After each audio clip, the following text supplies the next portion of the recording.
토마토 전략실 롱앤숏 전략, 오늘의 롱 전략은 현대미포 조선이었습니다. 8시 구간, 8시 들어오면서 오늘 우리나라의 경제지표가 발표됐습니다. 8월의 실업률이 3%로 지난해 같은 기간과 같고 또 전달보다는 0.1%포인트 하락했습니다. 임혜신 기자 연결해서 자세한 이야기 듣겠습니다. 임혜신 기자, 네. 전해주시죠. 네, 8월 취업자 수는 지난해 같은 달보다 36만 4천 명 늘어난 것으로 집계됐습니다.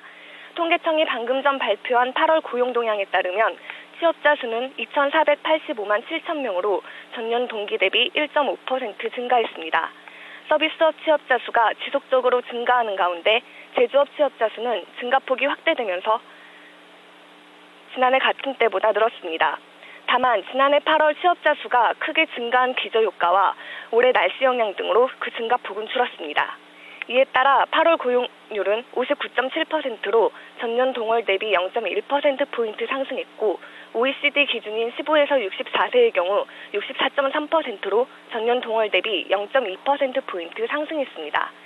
25에서 29세의 고용률은 69.4%로 전달보다 1.1%포인트 감소했습니다. 또 8월 실업자 수는 76만 4천 명으로 지난해 같은 달보다 2천 명 증가했습니다. 이에 따라 실업률은 3.0%를 기록하며 전년 동월과 같았습니다. 실업자 역시 지난해 8월 전년 동월 대비 취업자 수의 증가폭이 줄고 날씨가 불규칙한 영향을 받은 것으로 분석됐습니다.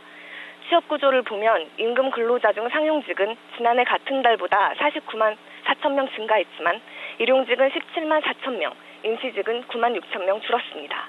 또 비임금 근로자 중 자영업자는 12만 3천 명 증가했습니다. 비경제활동 인구는 가사, 연로 등의 증가로 지난해 같은 달보다 18만 명 늘었습니다. 지금까지 기획재정부에서 뉴스토마토 임혜신이었습니다.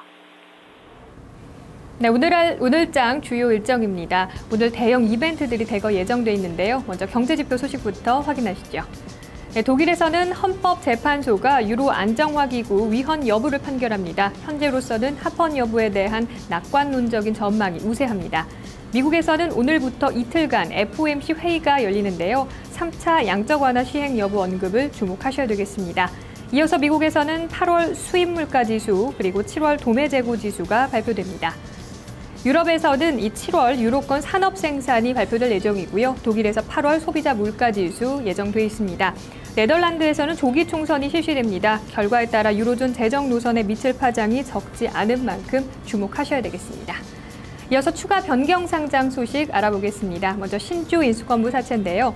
상보가 6,443원에 4만여 주를, 세코닉스는 7,921원에 6만여 주, MB성사는 548원에 18만여 주를, 오리엔트바이오는 741원에 45만여 주, 위노바는 1,220원에 40만여 주, 신주 인수권부 물량을 추가로 상장합니다. 다음은 전환사채 소식입니다. 네, 좋은 사람들이 1,410원에 3만여 주, 나노트로닉스는 4,150원에 만여 주 전환사채 물량 추가 상장하고요.